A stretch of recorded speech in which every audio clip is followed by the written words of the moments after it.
2027학년도 대입 지금 준비하고 계신 분들을 위해서요.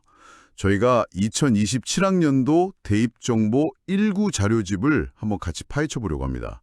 이게 양이 정말 많은데 저희 목표는 이 숫자들 뒤에 숨은 진짜 흐름, 그 핵심을 짚어드리는 겁니다. 맞아요. 단순히 뭐가 바뀌었다 여기서 끝나는 게 아니고요. 왜 이렇게 바뀌었고, 그래서 우린 뭘 해야 하나, 이 질문에 대한 답을 같이 찾아가는 시간이 될 겁니다. 그리고 시작하기 전에 딱 하나만요. 오늘 저희가 보는 이 자료가 2025년 5월 9일까지 대학들이 제출한 계획안이잖아요. 네, 맞습니다. 아직은 확정안이 아니죠. 그래서 나중에 나올 최종 모집 요강은 정말 꼭 다시 확인하셔야 한다는 거 잊지 마시고요. 자료를 쭉 보니까 큰 틀은 작년이랑 비슷한 것 같은데 유독 눈에 띄는 거 몇 개 있더라고요. 어떤 것들이었나요? 여전히 학생부 중심 전형이 강세라는 거. 그리고 학교폭력 조치사항 반영이 이건 정말 전면적이구나 싶었어요. 정확하게 보셨어요. 오늘 이야기를 딱 세 가지 큰 흐름으로 정리해보면 좋을 것 같아요. 첫째는 말씀하신 것처럼 수시의 중심축, 학생부 위주 전형이 어떻게 더 진화하고 있는지. 네. 그리고 둘째, 전공자율 선택제처럼 사회적인 요구가 반영된 새로운 기회들. 마지막으로는 수능에서 선택 과목 지정 완화가 이게 실제로는 어떤 변수가 될지 이 세 가지를 중심으로 깊이 한번 들어가 보죠. 좋습니다. 그럼 첫 번째, 2027 대입의 전체적인 지형도부터 한번 보죠. 자료를 보니까요. 수도권 대학이랑 비수도권 대학이 이건 거의 다른 나라 입시 얘기 같던데요? 하하, 그 정도로 차이가 크죠. 네, 수도권 수시는 학생부 종합전형 확정이 44%로 제일 많고 그다음이 교과, 논술도 12%나 되고요. 학생부 교과 전형이 67.9%, 거의 70%예요. 학종은 22.7%밖에 안 되고요. 정말 정반대죠. 이건 내가 어느 지역 대학을 목표로 하느냐에 따라서 고등학교 3년 전략이 완전히 달라져야 한다는 뜻 아닌가요? 바로 그겁니다. 이게 모든 입시 전략의 진짜 출발점이 되어야 해요. 그냥 막연하게 내신 잘 받아야지 이게 아니라는 거죠. 내가 만약 수도권 상위권 대학을 목표한다. 그러면 정량적인 교과 성적만큼이나 학생부의 내용을 채우는 거, 즉 정성평가 요소에 대한 깊은 고민과 활동이 필수적인 거고요. 반대로 비수도권, 특히 지역 거점 국립대를 생각한다면 다른 어떤 것보다 일단 숫자, 내신 등급 관리가 제일 중요한 무기가 되는 거군요. 맞습니다. 그리고 정시는 지역 상관없이 수능 위주 전형이 절대적이라는 건 변하지 않는 사실이고요. 이 기본 구도를 먼저 머리에 넣고 다음 단계로 가야 합니다. 알겠습니다. 그럼 가장 많은 학생들이 해당될 학생부 위주 전형, 이걸 좀 더 깊게 들여다보죠. 특히 학생부 종합 전형이 참 복잡하게 느껴져요. 평가 요소가 학업 역량, 진로 역량, 공동체 역량 이렇게 세 가지로 정리됐더라고요. 여기서 학업 역량이라는 말을 그냥 성적이라고만 생각하면 정말 큰 오산이에요. 그런가요? 네. 대학이 보려는 건 그 숫자 너머에 있거든요. 예를 들어서 그냥 국어 3등급, 수학 2등급 이렇게 보는 게 아니고요. 원점수, 과목 평균, 표준 편차를 다 봅니다. 그 세세한 걸 다요? 그렇죠. 우리 학교 시험이 어려웠는지, 내가 받은 85점이 평균 50점짜리 시험에서 받은 건지, 아니면 평균 80점짜리에서 받은 건지 이걸 다 따져본다는 거예요. 그럼 똑같은 2등급이라도 그 가치가 완전히 다를 수 있겠네요. 어려운 과목에 도전해서 성적이 조금 낮은 학생이랑 쉬운 과목만 골라들어서 1등급 받은 학생을 다르게 평가할 수도 있는 거고요. 바로 그겁니다. 그게 학업 태도와 탐구력 평가예요. 성적이 꾸준히 오르고 있는지도 아주 중요하게 보고요. 진로 역량도 마찬가지예요. 예전에는 전공적 합성이라고 해서 좀 좁게 봤다면 네, 특정 학과에 대한 관심 같은 거요. 맞아요. 근데 이제는 개념이 훨씬 넓어졌어요. 자료에 나온 서울대 사례를 보면 이게 확 와닿으실 거예요. 맞아요. 기계공학부에 지원하려면 물리2, 미적분, 기하를 핵심 권장 과목으로 이수하라고 딱 명시해놨더라고요. 이걸 들었냐 안 들었냐가 굉장히 중요한 평가 기준이 된다는 거겠죠? 네, 그게 바로 교과 이소 노력입니다. 희망 전공을 공부하는 데 필요한 기본 소양을 고등학교 때부터 얼마나 충실히 쌓았는지 보겠다는 아주 명확한 신호죠. 단순히 말로만 기계공학이 꿈이에요 하는 게 아니라 그렇죠.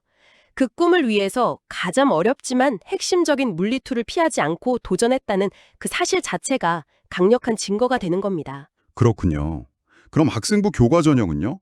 이건 그래도 내신 등급으로 깔끔하게 줄 세우는 거라고 생각했는데 자료 보니까 꼭 그렇지도 않더라고요.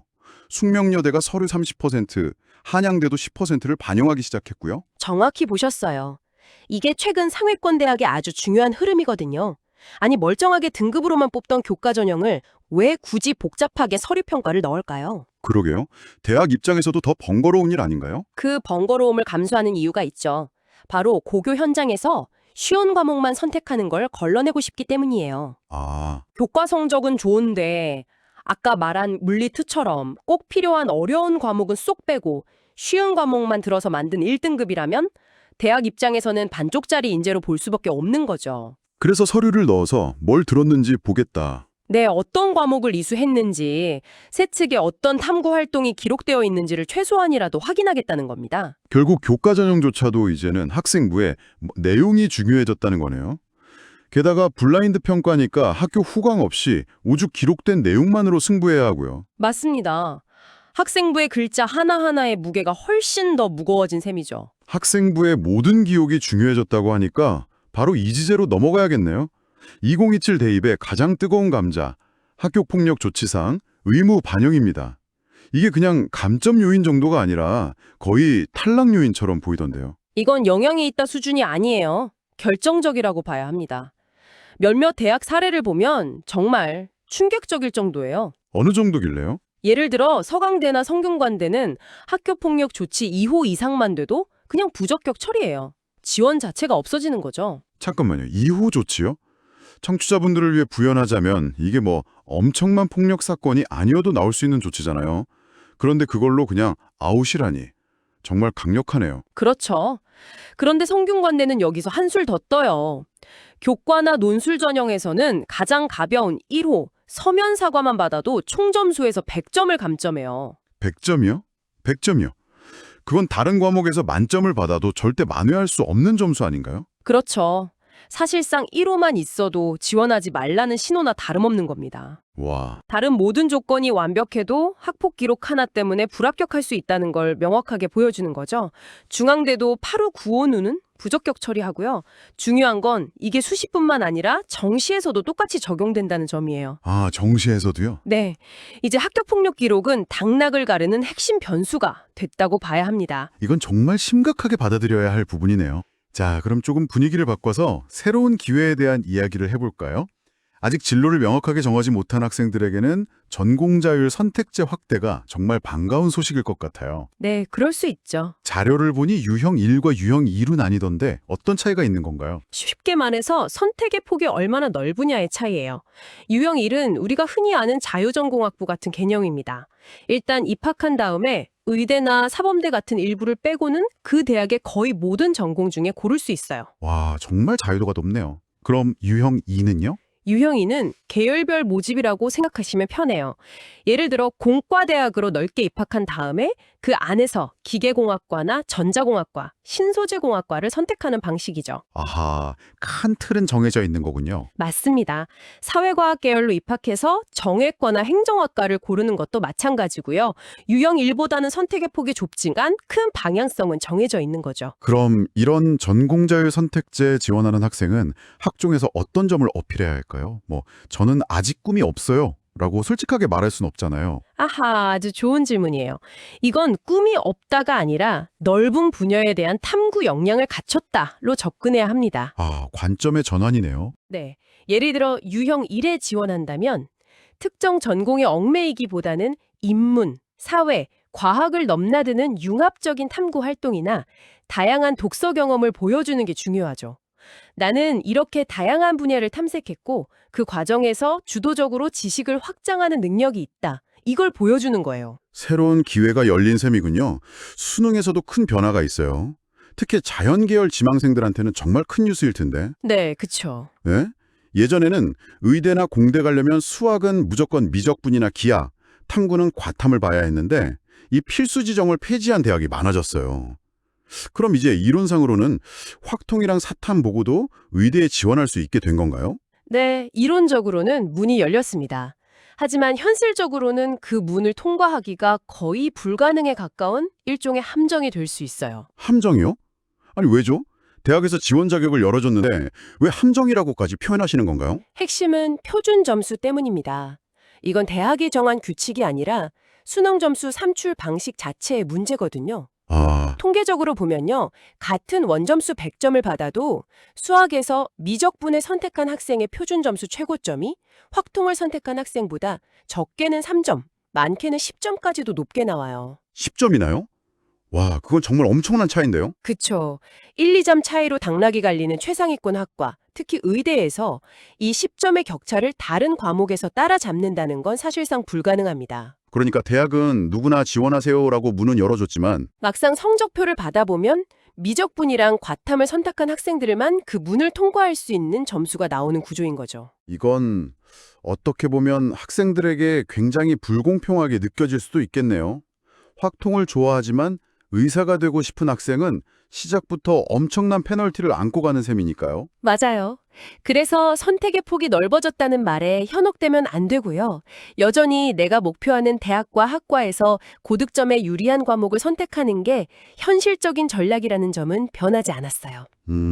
다만 경상국립대나 부산대처럼 일부 대학에서는 과탐 응시자에게 가산점을 주는 방식으로 이 유불리를 조금이라도 조정하려는 시도를 하고 있으니까요. 목표 대학의 세부 계획을 꼼꼼히 확인하는 과정은 반드시 필요합니다. 오늘 정말 많은 이야기를 나눴네요. 정리해보면 학생부의 중요성은 교과 전형에서조차 더 커졌고 학교 폭력 기록은 당락을 결정하는 절대 변수가 됐고요. 그리고 전공자율 선택제라는 새로운 기회와 수능 선택 과목 폐지라는 변수까지 생겼습니다. 2027학년도 대입의 핵심은 이거예요. 이제는 정해진 모범 답안을 따라가는 시대가 아니라는 것.